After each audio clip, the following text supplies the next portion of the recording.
Live news, खबर तो पक्की है। नमस्कार दोस्तों, मैं दिलीप कुमार।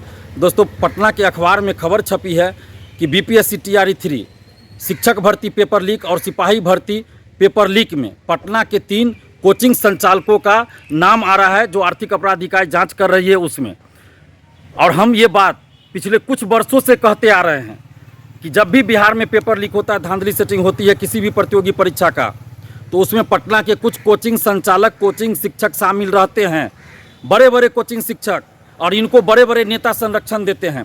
बीपीएससी टीआरई 3 का भी जब पेपर लीक हुआ 15 मार्च को, तो हम 16 मार्च से चिल्ला चिल्ला कर कह रहे थे कि पटना के कुछ कोचिंग शिक्षक पेपर लीक में संलिप्त है, जिन्होंने स्टूडेंट्स प्रोवाइड किया है, दलालों सेटरों से मिलकर, परीक्षा माफियाओं, शिक्षा माफियाओं से मिलकर ये पटना के कुछ कोचिंग शिक्षक पेपर लीक और धांधली सेटिंग में संलिप्त रहते हैं और अपने कोचिंग के स्टूडेंट्स को सेटरों से मिलवाते हैं, और इसके बदले इनको पैसा मिलता है। जब रिजल्ट हो जाता है तो बड़ा बड़ा हैंडबिल पंपलेट छपवाएंगे, कहेंगे मेरे कोचिंग से इतना लोग पास किया है।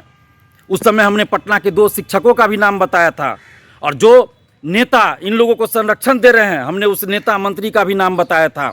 आज अखबार में खबर छपी है। हम ये सवाल कर रहे हैं कि आखिर जब भी पेपर लीक होता है तो आता है कि कुछ कोचिंग संचालक रडार पे, लेकिन उस कोचिंग शिक्षक का नाम क्यों नहीं आता है? आज जैसे ही ये बात आई सामने कि 3 कोचिंग शिक्षकों पे कार्रवाई होगी, जांच में पटना के 3 कोचिंग शिक्षकों का नाम आया है, तो वो कोचिंग शिक्षक कौन है, कोचिंग संचालक कौन है, वो क्यों नहीं उनका नाम उजागर हो रहा है? आखिर बिहार के लाखों अभ्यर्थियों, लाखों छात्र छात्राओं के भविष्य से खिलवाड़ हो रहा है, उनके ज़िंदगी से खिलवाड़ हो रहा है, और ये पटना के कौन है वो 3 कोचिंग शिक्षक, कोचिंग संचालक, उनका नाम क्यों नहीं सार्वजनिक किया जा रहा है? हम सरकार से ये मांग कर रहे हैं, हम नीतीश कुमार जी से ये मांग कर रहे हैं, आर्थिक अपराध इकाई से मांग कर रहे हैं कि ऐसे शिक्षकों का, ऐसे कोचिंग संचालकों का नाम उजागर किया जाए।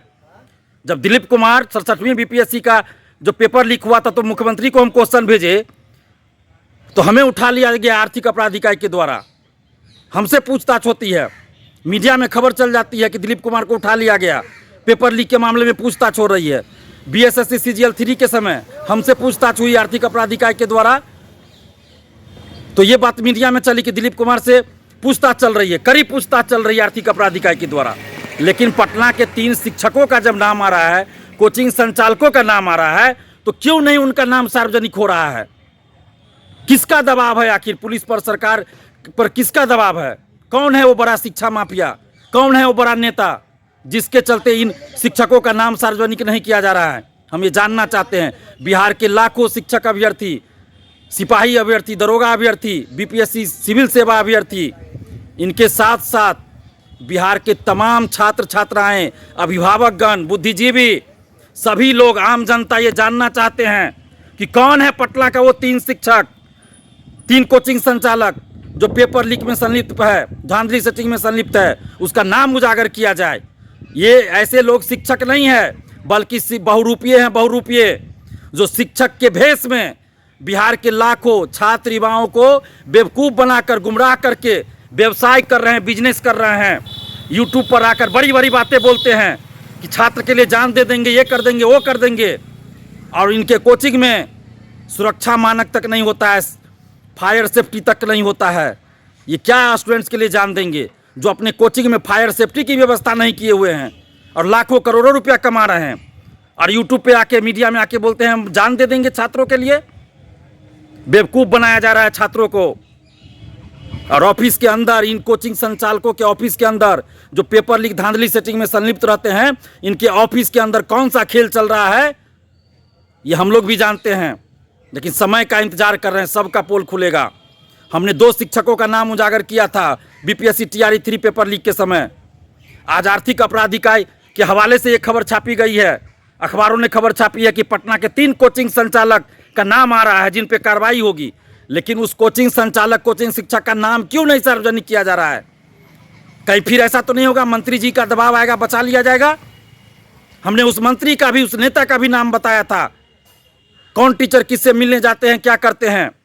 हम आज भी बोल रहे हैं, बीपीएससी टीआरई 3 का पेपर लीक होता है, खान सर जाते हैं, अशोक चौधरी से मिलते हैं, उसके बाद अशोक चौधरी मीडिया में बोलते हैं कोई पेपर लीक नहीं हुआ, जबकि उससे पहले उससे पहले आर्थिक अपराध इकाई ने जांच रिपोर्ट दे दिया था और उसमें कहा था आर्थिक अपराध इकाई ने कि बीपीएससी टीआरई 3 का पेपर लीक है।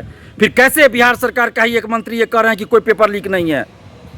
तो क्या बिहार सरकार के मंत्री इन शिक्षा माफियाओं को बचा नहीं रहे हैं, संरक्षण नहीं दे रहे हैं? इन सारे मामलों की जांच होनी चाहिए। और कौन है वो 3 शिक्षक, कौन है वो 3 शिक्षक के रूप में बहुरूपीय जो बिहार के लाखों स्टूडेंट्स के भविष्य के साथ खिलवाड़ कर रहे हैं, जिंदगी के साथ खिलवाड़ कर रहे हैं? ऐसे शिक्षकों को, कोचिंग संचालकों को फांसी मिलनी चाहिए, फांसी। जो शिक्षक के रूप में बहुरूपीय हैं और शिक्षा माफिया, परीक्षा माफिया हैं ये लोग, उनका नाम उजागर किया जाए। हम आर्थिक अपराध इकाई से भी मांग कर रहे हैं कि जो भी शिक्षक, कोचिंग संचालक या जो नेता इसमें संलिप्त है, सबका नाम उजागर किया जाए। आखिर हम लोग को जानने का हक है कि कौन है वो दलाल, कौन है वो सेटर, कौन है वो शिक्षक जो दलाली करता है, कौन है वो शिक्षक, कोचिंग संचालक जो धांधली सेटिंग का काम करता है, पेपर लीक कराता है, सॉल्वर गैंग का काम करता है, सॉल्वर गैंग से संपर्क है, सेटर से संपर्क है। कौन है वो शिक्षक, कौन है वो दलाल, कौन है वो शिक्षक के रूप में दलाल, सेटर? हम लोग जानना चाहते हैं। हमने तो कुछ लोगों का नाम उजागर किया था, क्या ये वही लोग हैं या और कोई लोग है? या ये नाम उजागर होना चाहिए। हम ये मांग कर रहे हैं आर्थिक अपराध इकाई से भी, पटना पुलिस से भी और बिहार सरकार से भी, बिहार पुलिस से भी, कि लाखों छात्र युवाओं के हित में उन कोचिंग संचालकों, कोचिंग शिक्षकों का नाम सार्वजनिक किया जाए जो पेपर लीक, धांधली सेटिंग में संलिप्त रहते हैं, जो सॉल्वर गैंग प्रोवाइड करते हैं, जो किसी भी तरह से परीक्षा में कदाचार में संलिप्त है। वैसे लोगों का नाम उजागर किया जाए ताकि हम लोग भी ऐसे लोगों से सतर्क रहें। लाइव न्यूज, खबर तो पक्की है।